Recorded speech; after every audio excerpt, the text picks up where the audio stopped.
পরিপ্রেক্ষিতে গতকাল বাধ্য হয়ে সারা বাংলাদেশের সকল পলিটেকনিক ইনস্টিটিউট একযোগে কিন্তু রাজপথে কর্মসূচি পালন করেছে, যেটা ছিল সারা বাংলাদেশ জুড়ে ব্লকেট কর্মসূচি, যার কারণে জনদুর্ভোগ সহ অন্যান্য সকল ধরনের সমস্যা তৈরি হয়েছে।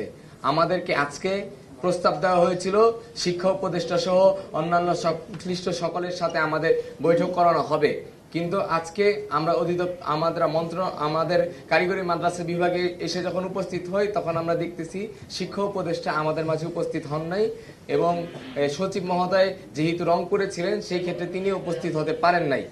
এখন এখানে যে সংশ্লিষ্ট যারা কর্তৃপক্ষ তাদের সাথে আমাদের কিছু বিষয় নিয়ে আলোচনা হয়েছে, কিন্তু আমরা আলোচনার ফলাফল এটা দেখতেছি যে তারা আমাকে কোনো পেপার ওয়ার্ক দেখাইতে পারতেছে না, বা তারা যে পদক্ষেপ নিচ্ছে সেটার কোনো ডকুমেন্ট তাদের কাছে নাই। তারা বলতেছে তারা নিয়োগ বিধি সংশোধন করেছে, এটা করেছে, ক্লাবদের বিরুদ্ধে এই পদক্ষেপ নিয়েছে, কিন্তু আমরা কোনো দৃশ্যমান ফলাফল পাচ্ছি না।